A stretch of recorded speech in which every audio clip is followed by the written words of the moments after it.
किसी ने कहा साइंस लो, किसी ने कहा आर्ट्स, तो किसी ने कहा कॉमर्स से बेस्ट तो कोई ऑप्शन ही नहीं है। लेकिन कोई मुझसे भी तो पूछे कि मुझे क्या सब्जेक्ट लेना है, मुझे क्या पढ़ना है। लेकिन अगर कोई ये सवाल भी करे तो अगर आप कंफ्यूज्ड हैं कि इस सवाल का जवाब भी आपके पास नहीं है तो ये वीडियो बिल्कुल आपकी। पढ़ाई तो हम सभी के लिए बहुत जरूरी है, ये तो आप जानते ही हैं। क्योंकि बेहतर जीवन जीने की बात हो या अच्छी नौकरी पाने की बात हो तो दोनों ही केस में पढ़ाई बहुत इंपॉर्टेंट है। और वैसे भी हर माँ बाप अपने बच्चों को अच्छी से अच्छी एजुकेशन देना चाहते हैं, इसीलिए तो बच्चों को स्कूल भेजते हैं ताकि आगे जाकर के वो अपनी लाइफ में सक्सेसफुल बन सके। लेकिन बहुत से स्टूडेंट 10th के बाद कंफ्यूज हो जाते हैं कि क्या करें और क्या ना करें। क्योंकि 10th के बाद अगर आप एक सही सब्जेक्ट नहीं चुनते हैं तो आगे जाकर के आपको काफी मुश्किलों का सामना करना पड़ सकता है। तो आज के इस वीडियो में हम आपको बताएंगे कि 10वीं के बाद क्या करें, what to do after 10th, और क्या ना करें, और कौन सा सब्जेक्ट आपको चुनना चाहिए 10वीं कक्षा पास करने के बाद। क्योंकि 10th के बाद एक सही सब्जेक्ट को चुनना बहुत इंपॉर्टेंट है। और ये जानना भी जरूरी है कि 10वीं और 12वीं में हमें क्या क्या पढ़ाया जाएगा, जिससे कि आपको आगे जाकर के काफी हेल्प मिले।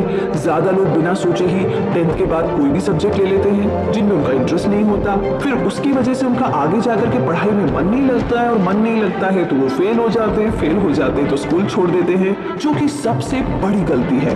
तो इसीलिए 10th के बाद एक सही सब्जेक्ट को चुनना बहुत इंपॉर्टेंट है एक अच्छा करियर बनाने के लिए। तो आइए जानते हैं कि हमें क्या 10th के बाद करना चाहिए, कौन सा सब्जेक्ट चूज करना चाहिए, साइंस, कॉमर्स या आर्ट्स, या फिर कुछ और। इसके साथ आपको ये भी जानने को मिलेगा कि आर्ट्स, कॉमर्स और साइंस में डिफरेंस क्या है और कौन सा सब्जेक्ट आपके लिए बेस्ट है।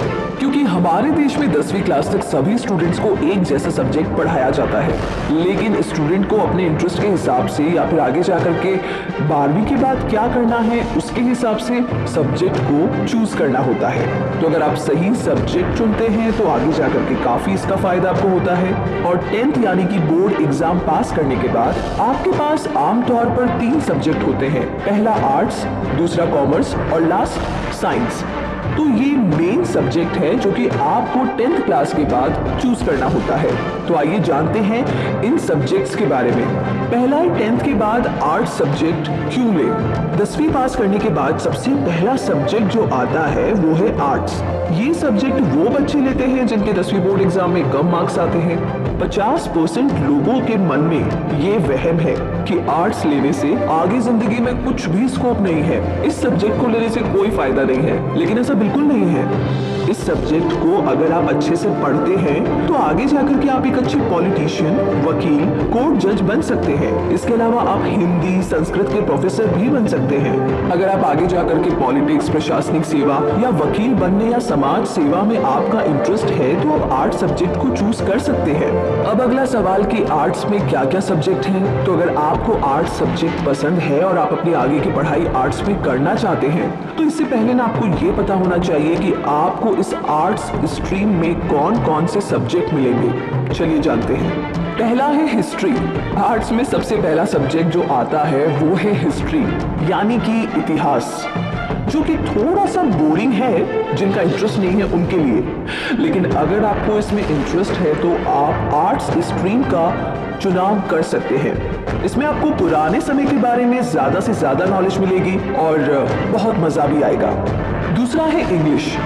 इस सब्जेक्ट में आपको इंग्लिश ग्रामर सिखाई जाती है, लिटरेचर है, बहुत सारी और भी चीजें। तो अगर आप अपनी इंग्लिश को इम्प्रूव करना चाहते हैं और साथ ही इस फील्ड में और आगे बढ़ना चाहते हैं तो आप इस सब्जेक्ट को चूज कर सकते हैं। तीसरा है ज्योग्राफी, जिसे हम भूगोल भी कहते हैं, और इसमें आपको पृथ्वी के बारे में ज्यादा जानकारी मिलेगी, जैसे कि भूकंप कैसे आता है, सुनामी इत्यादि।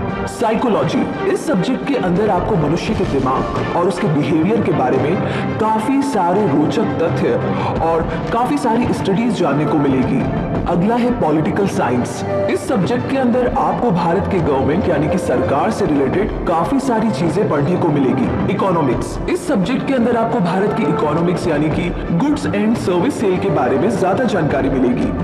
संस्कृत, इस सब्जेक्ट में आपको संस्कृत भाषा सीखने को मिलेगी अगर आप संस्कृत भाषा सीखना चाहते हैं तो। अगला है सोशियोलॉजी।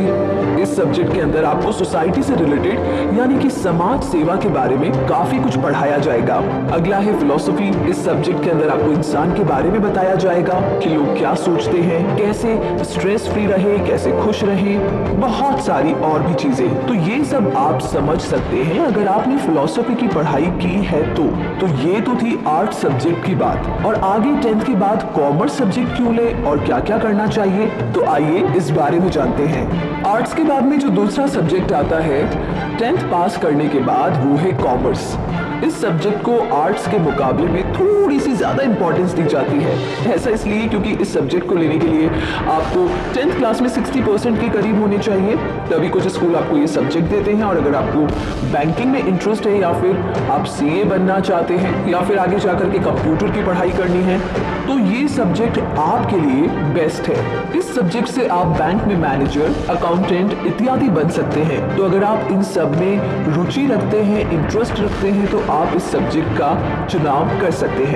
कॉमर्स में कौन कौन से सब्जेक्ट होते हैं, आइए जानते हैं। अगर आपको कॉमर्स स्ट्रीम को चुनना है तो इससे पहले आपको कुछ बातें पता होनी चाहिए कि आपको इसमें कौन कौन से सब्जेक्ट पढ़ाए जाएंगे। ये जानना बहुत जरूरी है आपके लिए। आइए जानते हैं। पहला है अकाउंटेंसी। इस सब्जेक्ट के अंदर आपको हिसाब किताब सिखाया जाता है, जैसे कि बिजनेस, बैंक में पैसा जमा करना और निकालना आदि। इकोनॉमिक्स। इस सब्जेक्ट के अंदर आपको भारत की इकोनॉमिक्स यानी कि गुड्स एंड सर्विसेज और सेल के बारे में ज्यादा जानने को मिलेगा। तीसरा है बिजनेस स्टडीज। इस सब्जेक्ट के अंदर आपको बिजनेस के बारे में पढ़ाया जाता है कि कैसे बिजनेस करें और इसमें क्या क्या जरूरत है इत्यादि जैसी चीजों के बारे में बताया जाता है। मैथमेटिक्स। इस सब्जेक्ट में आपको मैथ सिखाई जाती है, जो कि आपको आगे जाकर के कई जगह काफी काम आने वाली है। इंग्लिश। इस सब्जेक्ट में आपको इंग्लिश ग्रामर सिखाई जाती है, जिससे कि आप अपनी अंग्रेजी को और अच्छा इंप्रूव कर सकते हैं। तो ये हुई कॉमर्स की बात। अब आगे करते हैं साइंस की बात कि साइंस को क्यों ले और इसे करने से क्या क्या बन सकते हैं। तो बात ऐसी है कि कॉमर्स सब्जेक्ट के बाद में लास्ट सब्जेक्ट साइंस आता है और इसे काफी ज्यादा इंपॉर्टेंस दी जाती है, यानी इस सब्जेक्ट की डिमांड आगे जाकर के काफी ज्यादा है। ये सब्जेक्ट वही बच्चे लेते हैं जो पढ़ाई में ज्यादा इंटेलिजेंट होते हैं, क्योंकि ये सब्जेक्ट पढ़ना थोड़ा मुश्किल है। अगर आप पढ़ाई में तेज नहीं है तो इस सब्जेक्ट को आप बिल्कुल भी ना चुनें। लेकिन अगर आपको आगे जाकर के इंजीनियर, डॉक्टर, साइंटिस्ट बनना है तो आप इस सब्जेक्ट का चुनाव कर सकते हैं। साइंस को दो सब्जेक्ट में बांटा जाता है। पहला है मेडिकल और दूसरा है नॉन मेडिकल। यानी अगर आपको डॉक्टर बनना है तो आपको मेडिकल साइंस चुनना होगा, और अगर आपको इंजीनियर बनना है तो आपको नॉन मेडिकल सब्जेक्ट चुनना होगा, जिसमें आपको बायोलॉजी सब्जेक्ट की जगह पर मैथ्स पढ़ाया जाएगा। तो साइंस में भी बहुत सारे सब्जेक्ट्स हैं, क्योंकि ये सब्जेक्ट एक मुश्किल और बेहतर सब्जेक्ट। इसलिए अगर आपको ये सब्जेक्ट चूज करना है तो आपको इसके बारे में जरूर पता होना चाहिए कि आपको इसमें कौन कौन से सब्जेक्ट पढ़ने होंगे। आइए जानते हैं। फिजिक्स। इस सब्जेक्ट के अंदर आपको पदार्थ, गति और ऊर्जा इत्यादि जैसे टॉपिक्स के बारे में जानने को मिलेगा। दूसरा है केमिस्ट्री। इस सब्जेक्ट के अंदर आपको रसायन विज्ञान के बारे में पढ़ने को मिलेगा, जैसे कि पानी, केमिकल, गैस जैसे पदार्थ के बारे में। तीसरा है बायोलॉजी। इस सब्जेक्ट के अंदर आपको जीव विज्ञान के बारे में जानने को मिलेगा, जैसे कि मानव शरीर, ऑर्गन्स कैसे बनते हैं, कैसे फंक्शन करते हैं, डिजीज, बहुत सारी और भी बातें। अगला है मैथमेटिक्स। इस सब्जेक्ट में आपको मैथ सिखाया जाता है, जो कि आपको आगे जाकर के कई जगह काफी काम आने वाली होती है। Computer science. इस सब्जेक्ट के अंदर आपको कंप्यूटर के बारे में पढ़ाया जाएगा कि कंप्यूटर क्या है, सॉफ्टवेयर कैसे बनते हैं, इंटरनेट इत्यादि। अगला है बायोटेक्नोलॉजी। इस सब्जेक्ट के अंदर आपको बायोटेक्नोलॉजी के बारे में पढ़ाया जाता है, जैसे कि बायोलॉजिकल सिस्टम, लिविंग ऑर्गेनिज्म इत्यादि। और अगर अब आगे बात करें 10th के बाद डिप्लोमा कोर्स की, तो अगर आप 10वीं क्लास के बाद स्कूल नहीं जाना चाहते हैं और इसकी जगह पर कोर्स या प्रोफेशनल कोर्स या डिप्लोमा कोर्स करके एक अच्छी जॉब करना चाहते हैं, तो आप ये कर सकते हैं। 10th क्लास के बाद बहुत से इंस्टीट्यूट है जो आपको डिप्लोमा करवाते हैं अलग अलग चीजों में, जो कि आपको जॉब दिलाने में काफी हेल्प करते हैं। आइए जान लेते हैं कि आप 10वीं क्लास पास करने के बाद डिप्लोमा किन सब्जेक्ट्स में कर सकते हैं। पहला है 10th के बाद पॉलिटेक्निक में डिप्लोमा कर सकते हैं। जी हाँ, 10वीं क्लास पास करने के बाद अगर आप स्कूल नहीं जाना चाहते, डायरेक्ट कॉलेज करना चाहते हैं, तो पॉलिटेक्निक आपके लिए काफी अच्छा ऑप्शन है। ये एक इंस्टीट्यूट है जो कि आपको डिप्लोमा करवाते हैं, जैसे कि fashion designing, computer hardware, automobile, electronic engineering, mechanical engineering इत्यादि जैसे कई सब्जेक्ट में आपको डिप्लोमा करवाते हैं। और इसके बाद डायरेक्ट जॉब भी कर सकते हैं या फिर आप बैचलर डिग्री की पढ़ाई भी कर सकते हैं इसके बाद।